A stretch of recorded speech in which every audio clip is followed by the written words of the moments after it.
오늘 오후에 우리가 나눌 웨스트민스터 표준문서는 255가입니다. 오늘 그 책벌은 지난 시간에 말씀드렸듯이 보통 교회에서 칠이라고 많이 이야기하죠. 근데 요새는 이제 칠이라는 말보다 또 건징이라는 말도 쓰는데, 칠이와 건징은 그 책벌하는 방법을 이야기한다고 볼 수가 있어요. 그래서 여기에서는 전체적으로 지난 시간에도 말씀드렸지만 영어로 censor 이렇게 쓰면 그거는 책벌이다, 벌을 꾸짖는다, 나무란다 이런 뜻이거든요. 그게 영어로. 그래서 저도 그냥 이 부분은 책벌로 이렇게 하는데 이 부분이 건징 혹은 칠이 부분에 해당한다는 거, 그것을 여러분들께서 생각하시면 되겠습니다. 오늘은 이제 그 마지막 부분인데요. 4조로 이렇게 되어 있거든요. 30장에. 그래서 신앙 고백서만 나옵니다. 이것은 뭐 대소요리 문답에서는 우리가 교회에 입교하고 이런 과정에서 책벌 이런 것까지는 가르칠 필요가 있을까 이렇게 생각해서, 그러나 신앙 고백서에 이게 나온다는 것을 여러분들 잘 생각하셔야 됩니다. 그래서 교회의 권위에 복종하고 또 하나님의 질서를 쫓고 모든 것을 규모 있고 질서 있게 하라. 그게 대원칙이거든요. 그렇기 때문에 왜 이게 필요할까요? 이것은 우리 인간의 연약함의 표현이거든요. 우리가 뭐 서로 교만하고 그러면 안 됩니다. 우리는 완전하지 않거든요, 이 땅에서. 그래서 저 감리교나 이런 데는 완전함을 이야기하는데 거기에서 말하는 책벌은 또 달라요, 우리하고 경우가. 우리는 불완전한 가운데 있다는 것을 인정하면서, 그러니까 필히 교회는 그런 불완전한 가운데서 질서가 필요하거든요. 그래서 오늘은 책벌의 종류인데 조금 전문적인 거지만, 제가 왜 이렇게 책벌을 4차례나 이렇게 따로 써서 하는가 하면 웨스트민스터 강조된 부분도 있지만 우리가 잘 새겨야 될 부분이기 때문에 평소에 또 새겨야 됩니다. 이런 것은 무슨 일이 있고 난 다음에 또 우리가 이런 것을 교훈받으면 사실 시험 들거든요. 마찬가지거든요. 성도님이든 뭐 또 어떤 직분의 이름으로 무슨 일이 있을 때는 힘들거든요. 언제든지 구체적인 일이기 때문에. 그래서 우리가 평소에 이런 것은 잘 우리가 새겨 놓으면 나중에 교훈이 됩니다. 그래서 오늘 내용 책벌의 종류 같이 한번 읽어보고 잠시 나누도록 하겠습니다. 시작. 범죄의 성질과 범죄자의 가실에 따라 권계, 성찬 참여의 일시적 전지 또는 교회로부터의 제명, 출교 등의 조치를 취한다. 이 말만 보면 너무 이렇게 앞뒤도 없는 것 같고 하지만 이미 우리가 3번 책벌에 대해서 나눴기 때문에 그러한 전체적인 그런 문장 하에서 오늘 말씀을 보면 되겠습니다.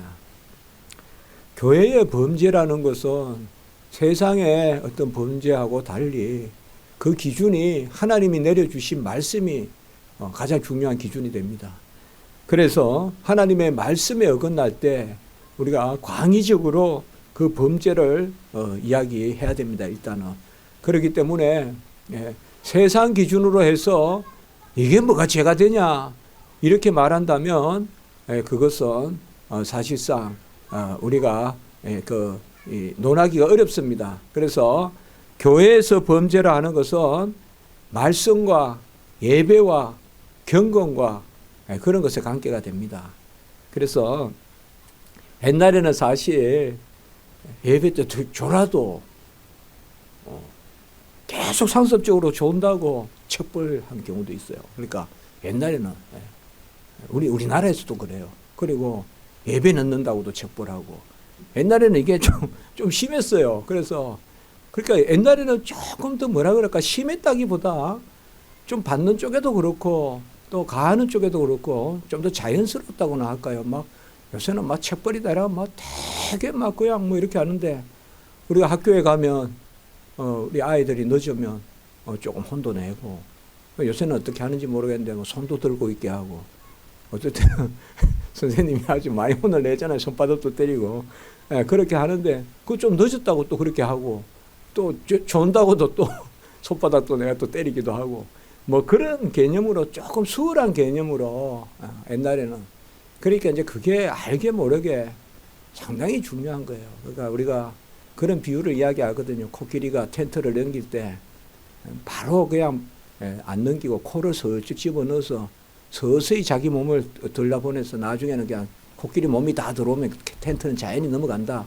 이제 그런 걸 많이 그려요. 거기는 교회가 그렇게 이제 서서히 넘어간다는 거예요. 그러니까 작은 거다 아무것도 아니다 이런 거 보듯이 자꾸 들어오다 보면 어느 날 그냥 넘어진다는 거예요. 이제 그래서 항상 이제 조심하고 하는데 이런 측면에서 우리가 책벌의 종류에는 보면 이 범죄라고 할 때는 좀 일단은 넓게 생각해야 돼요. 그래서 주로 우리가 이것을 걸려 넘어지게 하는 것 이런 것으로 많이 이야기해요. 걸려 넘어지게 하는 것.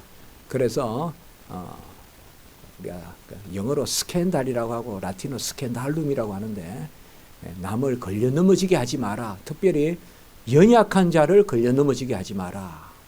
이것이 상당히 중요한 기준입니다. 교회에 우리가 책벌을 할 때. 그러니까 연약한 사람에게 덕이 되도록 해라.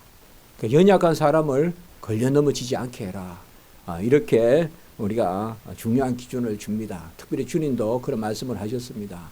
그래서 우리가 그냥 동등하게 신앙생활 잘하고 또 교회에 익숙하고 그런 측면에서 우리가 막 이렇게 하는 경우에 간혹은 또 연약한 사람이 상처 입을 수도 있거든요. 그러니까 항상 교회는 연약한 사람들, 그 위크 피플이라고 하는데 연약한 사람들을 조금 기준을 맞출 필요가 있어요. 우리 주님은 잃어버린 한 마리 양의 기준을 맞췄어요. 그러면 나머지 99마리는 또 쫓아온다 보는 거예요. 그게 어떻게 보면 목양의 대원칙이거든요. 목회자는 우리 목사님은 왜 저렇게 자꾸 연약한 자들만 바라볼까? 그렇게 하더라도 어떻게 보면 그게 목양의 대원칙일 수가 있어요. 누굴 더 사랑하고 덜 사랑하는 것이 아니라 주님이 그랬거든요. 잃어버린 한 마리 양을 찾으면 그러면 나머지 99마리는 그 잃어버린 한 마리 양을 돌보는 목자를 보면서 자기들의 감사가 있고 은혜가 있고 다 있다 이거죠. 그렇기 때문에 교회에 이러한 것은 특별히 연약한 자들이 걸려 넘어지지 않는 것으로 너무 화려한 치장을 하는 그러한 것도 좋지 않고 또 너무 또 이렇게 당을 지어서 어느 류의 사람만이 이렇게 또 교회 지배적으로 이렇게 또 있거나 이러면 어떤 사람들도 조금 이제 소외를 느끼기도 쉽잖아요. 그러니까 이 걸려 넘어지지 않도록 주의하라. 이게 대연칙이고 또 한 가지 중요한 것은 교회의 범죄라고 할 때 바리새인과 같이 이제 내가 신앙생활을 몇 년을 했는데 나에게 무슨 잣대를 갖다 대냐. 이건 내가 익숙해서 그렇고 나는 이미 다 알고 그러면서 오히려 방만한 거예요. 내가 교회의 속을 알고 뭐 믿음은 뭐 속에 있지 뭐 행동에 있냐 하면서 행동을 대충 한다든지 이런 것들은 이제 우리가 바리새인적인 그러한 위반이라고 하는데 연약한 자들을 걸려 넘어지지 않도록 우리가 주의해야 되고 그 다음에 바리새인적인 그런 교만이 또 우리 안에 있을 수 있어요. 저 사람 뭐 이제 막 믿었으니까 막 저렇게 뭐 난리를 지면서 울면서 기도하고 그런 것도 사실상 아니거든요. 사실. 그래서 마침 우리가 너무 익숙해서 교회에 우리는 뭐 다 넘어서서 그냥 다 내가 옛날에 겪었어 하면서 그런 식으로 하면 또 안 된다는 거예요. 그래서 항상 두 가지 연약한 자를 걸려 넘어지지 않게 조심하라는 거.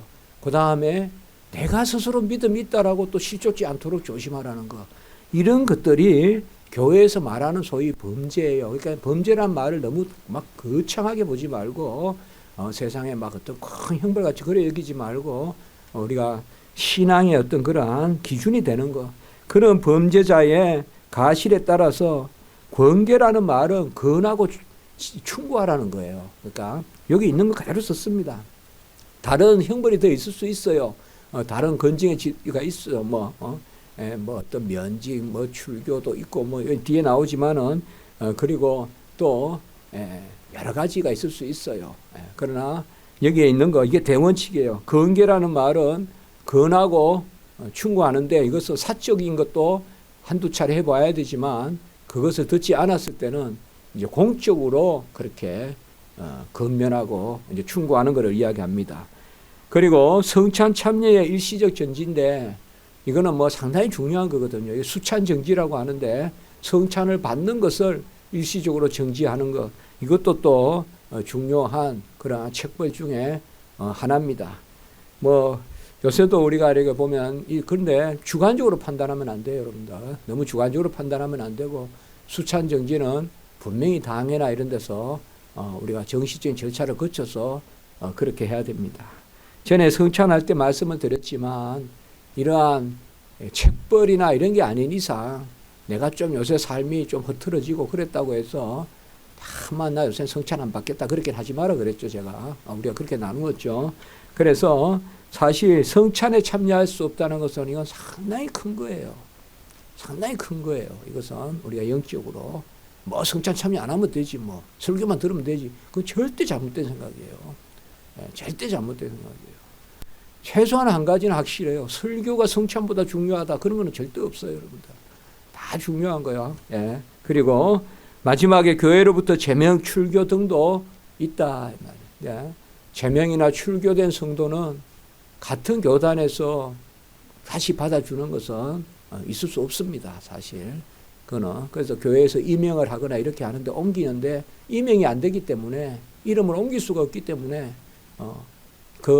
면직과 출교를 당하면 이것이 해소되기 전까지는 사실 어디서도 신앙생활을 할 수 없는 그런 입장이 되는 거거든요. 그런데 지난주에 말씀을 드렸듯이 교회에서 내쫓는 게 목적이 아니라 그 사람을 돌이키게 하고 그리고 그 사람을 세우는 데 목적이 있다. 그것을 우리가 기억하면 되겠습니다. 데살로니가 후서 3장 6절 있습니다. 시작. 형제들아 우리 주 예수 그리스도의 이름으로 너희를 명하노니 게으르게 행하고 우리에게서 받은 전통대로 행하지 아니하는 모든 형제에게서 떠나라라고 이렇게 이야기하고 있습니다. 예, 떠나라는 말은 그를 경계하라, 멀리하라 그런 뜻이라고 보면 됩니다. 또 고린도전서 5장 4절 5절입니다. 시작. 주 예수의 이름으로 너희가 내 영과 함께 모여서 우리 주 예수의 능력으로 이런 자를 사탄에게 내주었으니 이는 육신은 멸하고 영은 주 예수의 날에 구원을 받게 하려 함이라 라고 해서 일시적으로 육신의 어떤 그러한 징벌이 있더라도 그러한 어떤 장소의 제한이나 뭐 수찬 제한이나 이런 게 있더라도 영을 살리기 위한 거라는 거. 궁극적으로는 물론 그가 돌이키지 않으면 그것은 하나님이 버렸다고 봐야죠. 자, 이제 마태복음 18장 17절입니다. 시작. 만일 그들의 말도 듣지 않거든 교회의 말하고 교회의 말도 듣지 않거든 이방인과 세리와 같이 여겨라라고 그렇게 이야기합니다. 교회의 근위 가운데서 책벌은 최종적인 근위가 있습니다. 그렇기 때문에 우리가 세상 법정이나 이런데 이것을 문제 삼는 것은 우리 십자가지기 성도님들은 그렇게 해서는 안 된다는 거 평생 그걸 생각하고 사십시오. 그래야 복이 있습니다. 그래야 복이 있습니다.